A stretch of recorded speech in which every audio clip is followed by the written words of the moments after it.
హైదరాబాద్ లో కన్సల్టేషన్ మరియు 3,500 రూపాయల colour Doppler test Avis hospitals లో ఉచితంగా పొందండి. Welcome to Suman TV. నేను మీ సుమన్ టీవీ నాగ్. కోల్కతా ఇన్సిడెంట్కి సంబంధించినటువంటి వాటిల్లో సందీప్ ఘోష్కి డెత్ పెనాల్టీ వేసే అవకాశం ఉంది అని చెప్పేసి కొన్ని న్యూస్ అయితే వస్తూ ఉన్నాయి. బట్ అతనికి జరగాల్సిందే. అండ్ ఇంకొకటి ఏంటంటే, ఇంత క్రిమినల్గా వాళ్ళు ఆలోచించి ఈ విధంగా చేస్తారా అనుకున్నటువంటి ఆలోచనని ఈవెన్ సిబిఐ వాళ్ళు కూడా వ్యక్తపరిచినట్లు తెలుస్తూ ఉంది. అంటే ఒక్కొక్క మనిషి ఎంత క్రూరంగా ఆలోచించి సాక్ష్యాలు లేకుండా, సాక్ష్యాలు కనిపించకుండా అభిజిత్ మండల్తో కలిసి ఈ విధంగా చేస్తారా అనేటువంటి విషయాన్ని వ్యక్తపరుస్తూ ఉంటే నిజంగా చాలామందికి ఇంత జరిగిందా, ఒక కేసులో ఇన్ని రకాలైనటువంటి కోణాలు ఉన్నాయనేటువంటి విషయం మనకి తెలియక మానదు, ఆశ్చర్యకరానికి గురి చేయక మానదు అనమాట. సో ఈ రోజు వరకు కనుక మనం చూసేటువంటి అప్డేట్స్ కనుక చూస్తే నిజంగా దేశం మొత్తం చూస్తున్నటువంటి ఈ కేసులో ఈ రోజు వరకు కూడా సత్వర న్యాయం కోసం మాతో పాటు ఉన్నటువంటి ప్రతి ఆడియన్కి స్పెషల్ థ్యాంక్స్. అయితే ఈ రోజు వరకు ఉన్నటువంటి అప్డేట్స్ ప్రకారం ఏం జరిగింది ఏంటి అనేది మనతో పాటు హైకోర్టు అడ్వకేట్ రవీంద్రనాథ్ గారు ఉన్నారు. వారి మాటలు తెలుసుకుందాం. Hello sir. హాయ్ అండి నాగరాజ్ గారు. సిబిఐలో జరిగినటువంటి విచారణ కనుక మనం చూస్తే అండి, ఒక్కొక్క విషయం మీరు నేను స్టడీ చేసేటప్పుడు అరే ఇన్ని జరిగే ఏంటి అంటే, ఒక కేసులో ఇన్ని కోణాలా అని చెప్పేసి మనకి సినిమాని తలపించినటువంటి, అంటే దానికి మించి కూడా ఉంది అని చెప్పడంలో ఏమాత్రం సందేహం లేదు. ఇప్పటి వరకు ఉన్నటువంటి అప్డేట్స్ ప్రకారం కనుక మనం చూస్తే ఏమున్నాయండి? నాగరాజ్ గారు, ఆర్జేకర్ హాస్పిటల్ సంబంధించినటువంటి రేప్ అండ్ మర్డర్ కేసు సంబంధించినటువంటి కొన్ని విషయాలు వెలుగులోకి వచ్చాయి. అందులో భాగంగా ఈరోజు జరిగిన కొన్ని సంఘటనలు మనం చెప్పుకొని అసలు విషయాలకు వెళ్దాం. నాగరాజ్ గారు, ముందుగా రేపు సెప్టెంబర్ 29 అంటే 29 సండే నాడు మరలా నిరసనకారులు ఒక పెద్ద ర్యాలీని తీయడానికి సన్నద్ధమవుతున్నారు. అంటే ఈ ర్యాలీ డిఫరెంట్ కాన్సెప్ట్ దిగుతున్నారు. బెంగాల్ వ్యాప్తంగా ఉన్నటువంటి యూత్లో ఉన్నటువంటి నిరసన దీక్ష, మనకు కావాల్సింది మనం ప్రభుత్వం ద్వారా కానీ కోర్టుల ద్వారా కానీ వాటిని మనం తీసుకోవాలి అన్నటువంటి బాధ్యతని యావత్ దేశ ప్రజానికానికి కూడా వీళ్ళు తెలుపుతున్న విధానం రియల్లీ హ్యాట్స్ ఆఫ్ నాగరాజ్ గారు. ఎందుకంటే రేపు సండే సాయంత్రం 6 గంటలకి ఎస్ప్లాండ్ అన్నటువంటి ఆ ప్రాంతం దగ్గర కొన్ని వేలాది మంది గుమికూడడానికి సిద్ధపడుతున్నారు. దీంతో ఎందుకు సిద్ధపడుతున్నారు అంటే, నెక్స్ట్ డే 1వ తారీఖు నాడు, అక్టోబర్ 1వ తారీఖు నాడు ఏదైతే సుప్రీంకోర్టు యొక్క ట్రయల్ స్టార్ట్ అవుతుందో, సుప్రీంకోర్టుకి మేము గుర్తు చేయాలి, ప్రజల్లో ఉన్నటువంటి మా ఫీల్ అనేది జ్యుడిషియరీకి తెలియాలి. ప్రజలు ఇప్పుడు ప్రభుత్వాధినేతలు ఫెయిల్ అయ్యారు, మేము ఎన్నుకున్నటువంటి నాయకులే మమ్మల్ని పూర్తి బద్ధశత్రులుగా ఉండి ఇంతటి అరాచకాలకి, ఇంతటి అక్రమాలకి పాల్పడుతున్నారు. కాబట్టి వాళ్ళు ఎందుకు అన్ఫిట్, కాబట్టి మా నిరసన, మా మనసుల్లో ఉన్నటువంటి మా ఆగ్రహ జ్వాలలు వాళ్ళకి తెలియాలి, అంటే కోర్టుకి తెలియాలి, జ్యుడిషియరీకి తెలియాలి. కాబట్టి మేము ఈ నిరసన చేపడుతున్నామని చెప్పి వేలాదిగా రేపు సాయంత్రం 6 గంటలకి ఎస్ప్లాండ్ అనేటువంటి ఆ ప్రాంతం దగ్గర గుమిగూడడానికి సిద్ధపడుతున్నారు. ఈ ప్రాంతం ఆల్రెడీ మొన్న రీసెంట్గా మనోజ్ కుమార్ వర్మ గారు ఇక్కడ నిషేధాజ్ఞలు ఇచ్చారు. అయినప్పటికీ కూడా మాకు ఆ నిషేధాజ్ఞలు ఏం వర్తించవు, మా యొక్క నిరసన మేము శాంతియుతంగా తెలుపుతున్నాం, మమ్మల్ని మీరు అడ్డగించకండి అని చెప్తూ రేపు సెప్టెంబర్ 29 సాయంత్రం 6 గంటలకి వీళ్ళు మేము ఒక్కరమే కాదు, మాతో పాటు యావత్ ప్రజలందరూ కూడా వాలంటీర్గానండి, కేవలం మేము వైద్య విద్యార్థులుగా మేము చేయాల్సింది మేము చేస్తాం. కానీ ఇందులో ప్రజలు స్వచ్ఛందంగా ఎక్కడెక్కడున్న వాళ్ళు అక్కడెక్కడే లైట్లు వేసి సాయంత్రం క్యాండిల్ లైట్స్ వెలిగిస్తూ justice Abhaya, Abhaya for justice ఏకైక నినాదం, మనందరికీ ఏకైక నినాదం కావాలి. ఏదైతే అమ్మాయి చనిపోయిందో ఆ అమ్మాయికి న్యాయం జరగాలి, ఎవరైతే ఇందులో ఉన్నటువంటి కల్పిట్స్ కావచ్చు, ఎక్యూజ్డ్ కావచ్చు వీళ్ళందరికీ సరైనటువంటి శిక్ష జరగాలి, శిక్ష పడాలి అన్నటువంటి ఏకైక నినాదంతో మేమందరం చేస్తున్నాం. ప్రజలందరూ కూడా దీనికి మద్దతు తెలపాలని ఒక సెంటెన్స్గా వాళ్ళు చెప్పడం జరిగింది. బహుశా రేపు సాయంత్రం జరగబోయే 6 గంటలకి ఈ నిరసన మాత్రం డెఫినెట్గా ఒక రిమార్కబుల్ అవుతుంది. ఎంటైర్ బెంగాల్ హిస్టరీలో రేపు జరగబోయే ఒక మార్చ్ ఏదైతే ఉంటుందో, it's not a March, it's ఒక నిరసన డెఫినెట్గా ఒక రిమార్క్ అయ్యే అవకాశం అయితే ఉంటుంది నాగరాజ్ గారు. ముఖ్యంగా దీన్ని జ్యుడిషియరీకి గుర్తు చేయడానికి మేము చేస్తున్నాం. ఆ సెంటెన్స్ వాళ్ళు వాడారు చూడండి, మేము న్యాయ వ్యవస్థ ఏదైతే నెక్స్ట్ డే 1వ తారీఖు నాడు అక్టోబర్ 1న ఏదైతే జస్టిస్కి వెళ్తున్నారో మా నిరసన గుర్తుపెట్టుకోవాలి, మా ఆగ్రహాన్ని గుర్తుపెట్టుకోవాలి, మా ఆవేశాన్ని గుర్తుంచుకోండి అని చెప్పి ఒక నిరసన తలపెట్టే వ్యవస్థను చేయబోతున్నారు సెప్టెంబర్ 29 నాడు ఈ నిరసనకారులు. ఇది ప్రధానంగా ఇంపార్టెంట్. రెండవది, ఒక వినూత్న సంఘటన జరిగింది. ఆ సంఘటన ఎక్కడంటే, కాలేజ్ ఆఫ్ మెడిసిన్ మరియు సాగర్ దత్తా హాస్పిటల్లో ఒక 30 ఏళ్ళ అమ్మాయి కొన్ని అనివార్య కారణాల వల్ల హాస్పిటల్లో అడ్మిట్ అయింది. ఆ అమ్మాయికి ఫీవర్ ఉంది, హైయెస్ట్ టెంపరేచర్ ఫీవర్ ఉంది, లూజ్ మోషన్స్ అవుతున్నటువంటి కారణంతో హాస్పిటల్లో అమ్మాయి అడ్మిట్ అయింది.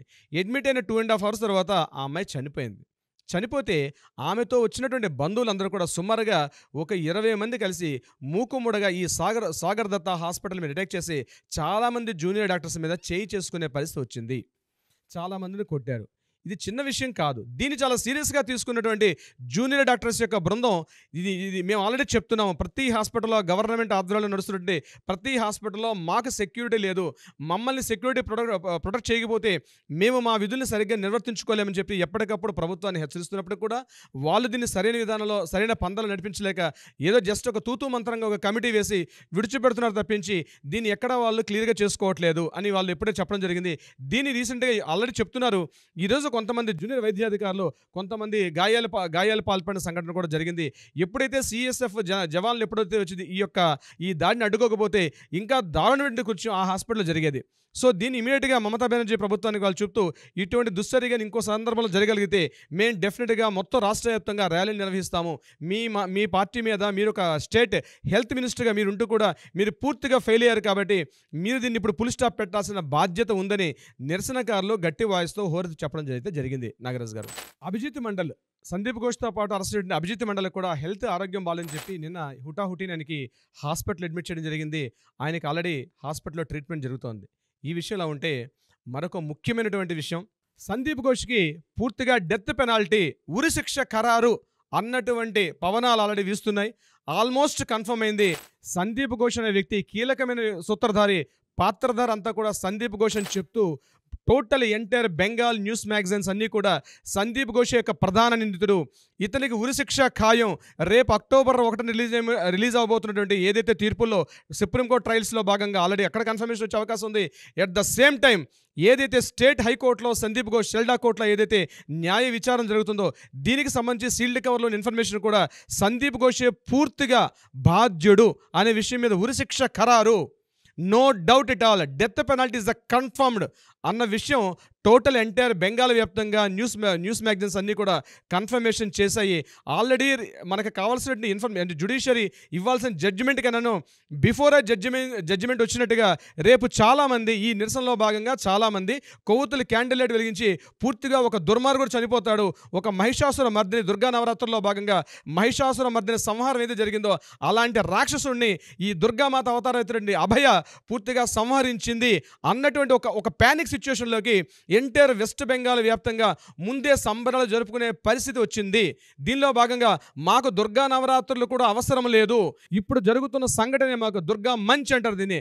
ఆ దుర్గా మంచ్ అనేది మేము ఈరోజు సెలబ్రేట్ చేసుకోబోతున్నాం. నవరాత్రుల్లో ఒక మహిషాసురుడు సంహారం జరిగింది, మాకు రిలీఫ్ జరిగిందని వేలాదిగా టోటల్గా ప్రజలు అందరూ కలిసి దీని ఒక ఉత్సవాన్ని జరుపుకునే సందర్భంలో ఇమ్మీడియట్గా అక్టోబర్ 1 వచ్చే తీర్పు కన్నా ముందే ఈ సన్నాహాలు జరుపుకుంటున్నారు.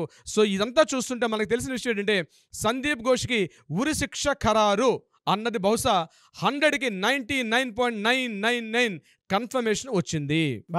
అసలు ప్రతి ఒక్కరూ సార్ అంటే లోపల మనోభావాలతోటి ఎదురు చూస్తున్నటువంటి తీర్పు కోసం ఎవరైతే ఉన్నారో వాళ్ళు ఇతనికి ఉరిశిక్ష పడాలి అని చెప్పేసి కోరుకున్నటువంటి ప్రతి ఒక్కరికి ఇది మంచి ఊరట కలిగించేటువంటి అంశం. అట్ ద సేమ్ టైం న్యాయం జరుగుతోంది అండ్ ప్రతి ఒక్కరు కూడా న్యాయ వ్యవస్థలను ఎవరైతే నమ్ముకుని ముందుకు వెళ్తూ ఉన్నారో హోప్ క్రియేట్ చేసుకొని జీవితాన్ని కొనసాగిస్తూ ఉన్నారో వాళ్ళందరికీ కూడా ఈరోజు జరిగేటువంటిది అంటే మీరు ఏదైతే చెప్పారో ప్రతి ఒక్కరికి కూడా ఒక హోప్ని డెఫినెట్గా కలగజేస్తుందండి.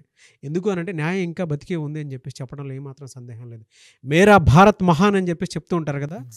ఇది గనక ఇది జరిగిన తర్వాత సార్ ప్రతి ఒక్కరు కింద కామెంట్ బాక్స్లో అయినా సరే అండి రేపటి రోజున చరిత్రకు నాంది మన భారతదేశంలో ఇలాంటివి జరిగితే డెఫినెట్గా అంటే ప్రపంచ దేశాల గురించి కొన్ని దేశాల గురించి మనం మాట్లాడుకుంటూ ఉంటాం. అలాంటిది ఈరోజు ఇన్సిడెంట్లో కనుక అది కనుక డెఫినెట్గా 100% అది జరిగేలానే అది ఉంది కాబట్టి ఫ్యూచర్లో మన దేశం గురించి కూడా ప్రతి ఒక్కరూ మాట్లాడుకుంటూ ఉంటారండి. అన్యాయం జరిగితే ఇండియా కూడా ఎవరిని వదిలిపెట్టదని చెప్పేసి చెప్పడంలో మాత్రం సందేహం లేదు. వాళ్ళ పండగ వాతావరణం అక్కడ నెలకొనేలాగా రేపటి రోజున భారీగా ర్యాలీ తీసేటువంటి అవకాశం కూడా ఉంది. అండ్ ప్రతి ఒక్కరూ కూడా ముందే దసరాను జరుపుకునే అవకాశం ఉంది అనేటువంటి విషయం చెప్పడంలో ఎటువంటి న్యూస్లు ఆనందదాయకం శుభదాయకం చెప్పడంలో ఏమాత్రం సందేహం లేదు. Really hats off to you అండి.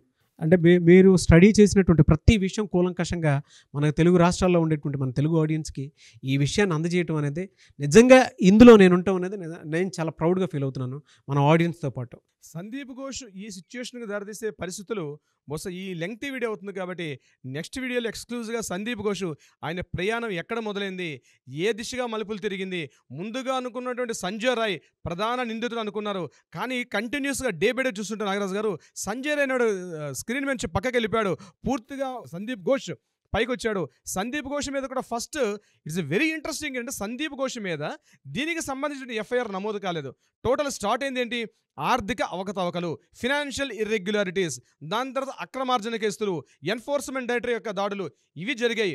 అక్కడ నుంచి కూపీ లాగితే ఒకే ఒక లెటర్ అండి, ఒక సింగిల్ లెటర్. ఏం జరిగింది, ఒక లెటర్ ఏంటి అంటే ఒక్కసారి మనం రీక్యాప్కి వెళ్తే అర్థమవుతుంది.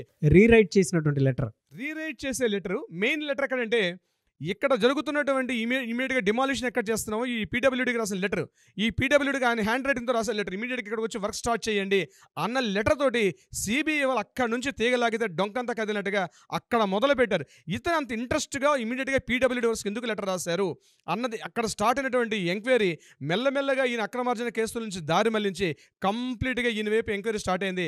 సంజయ్ రాయ్ అనేవాడు పూర్తిగా జైల్లో ఉన్నాడు, ప్రెసిడెన్సీ జైల్లో పూర్తిగా 3 పూట్ల మెక్కి తింటున్నాడు ఆహారాన్ని, పూర్తిగా అతను బాగానే ఉన్నాడు. బట్ ఎంటైర్ స్టోరీ అంతా కూడా సందీప్ ఘోష్గా రోజుకు 3 సార్లు జైలు కోర్టుకు వెళ్తున్నాడు, డైలీ 3 సార్లు కొన్ని వందల గంటల పాటు లెక్క వేస్తే ఇప్పటికి నాకు తెలిసి 200 పై మాటగా ఆయన ఇంట్రాగేషన్ ఎదుర్కొన్నాడు. ఆయన ఒక్కొక్క సందర్భంలో ఒక్కొక్క న్యూస్ చెప్తుంటే ఎంటైర్ సిబిఐ వల్ల విస్తుపోయి నిజాలు వచ్చాయి.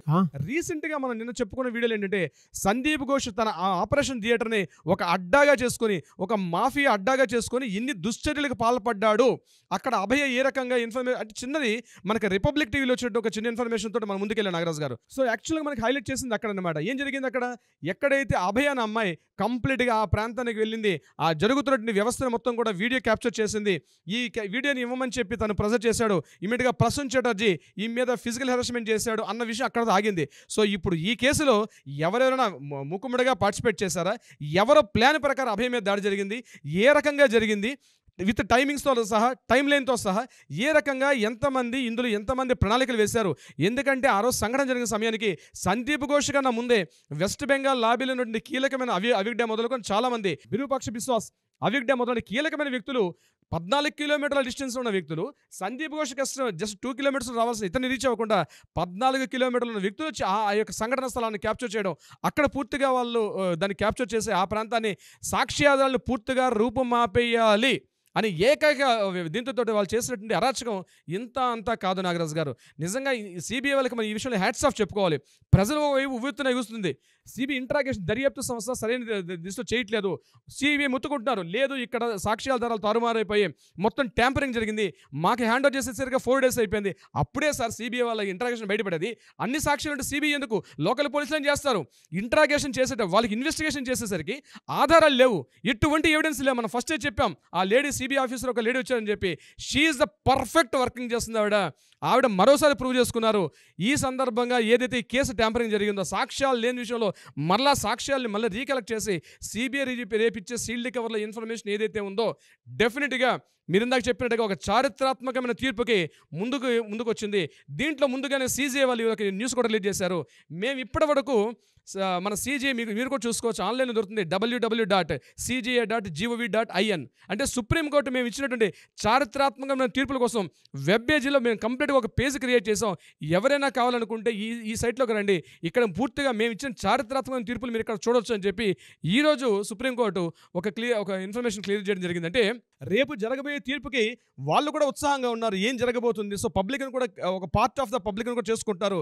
వీలైతే www.cga.gov.in సైట్కి వెళ్తే రీసెంట్గా గడిచిన 20 yearsలో మేము ఇచ్చినటువంటి చారిత్రాత్మక తీర్పులు మీకు చాలా సింపుల్ ఇంగ్లీష్ లాంగ్వేజ్లో ఉంటుంది, మీరు కూడా చదువుకోవచ్చు అని చెప్పి పబ్లిక్ ఒక విషయం చెప్పడం సీజేఐకి, ముఖ్యంగా చంద్రచూడ్ గారికి ఇక్కడ నుంచే అనేక వందనాలు తెలియజేసుకుంటున్నాం నాగరాజు గారు. డెఫినెట్గా అండి, కుదిరితే చంద్రచూడ్ గారి మీద కూడా ఒక వీడియో చేద్దాము. మన ఆడియన్స్ కన్నా కోరుకొని నిజంగా అటువంటి న్యాయమూర్తుల గురించి మనం తెలుసుకోవాల్సినటువంటి అవసరం, బాధ్యత ఉంది. సో డెఫినెట్గా అటువంటి వారిని కూడా మనం సపోర్ట్ చేయాలి. సో ఎనీవేస్ గ్రేట్ అండి, very proud of you Ravindranath గారు. ఇవాళ ఎవరికైనా అన్యాయం జరిగింది అని అంటే తెలుగు రాష్ట్రాల నుంచి ప్రతి ఒక్కరు మీకు ఫోన్లు చేసి దయచేసి మా కేసుని టేకప్ చేయండి అని చెప్పేసి మాట్లాడుకుంటూ ఉన్నారు. ఎందుకంటే కోల్కతా ఇన్సిడెంట్కి సంబంధించినటువంటి వాటిల్లో ఈ రోజు వరకు కూడా మీరు ప్రతి దాంట్లోనూ అంటే డే 1 నుంచి సార్ లేదు సార్ ఇది చారిత్రాత్మక తీర్పు అవుతుంది, మంచికి నాంది పలుకేలా దేశం మొత్తం చర్చించుకుంటారు, మనం చేద్దాము, నేను టైం స్పెండ్ చేస్తానని చెప్పేసి అక్కడికి వచ్చి కూర్చొని టైం స్పెండ్ చేసి మరి దీనికి సంబంధించిన ప్రతి ఒక్క అప్డేట్ని చాలా డీటెయిల్గా ఇచ్చారు. అండ్ అందులోనూ అది చూసిన తర్వాత ఇవాళ తెలుగు రాష్ట్రాల్లో ఎక్కడ అన్యాయం జరిగినా సరే డెఫినెట్గా మిమ్మల్ని కలిసి ఏ రకంగా అయినా సరే జస్టిస్ మేము కూడా తీసుకోవాలి అనుకున్నటువంటి ఉద్దేశంతో కాల్ చేసి మరి మీ దగ్గరకు వస్తూ ఉన్నారు. అంటే I'm very proud of you, అంత పెద్ద రెస్పాన్సిబిలిటీని కూడా క్రియేట్ చేసుకున్నందుకు, ఆడియన్స్ ఇచ్చినందుకు. అండ్ ఆడియన్స్కి కూడా స్పెషల్ థ్యాంక్స్ అండ్ మీకు కూడా స్పెషల్ థ్యాంక్స్ అండి. Thank you. డెఫినెట్గా దీనికి సంబంధించినటువంటి వాటిల్లో we want justice, we demand justice డెఫినెట్గా జరుగుతుంది. Thank you so much Ravindranath garu. Thank you so much Nagaraju గారు.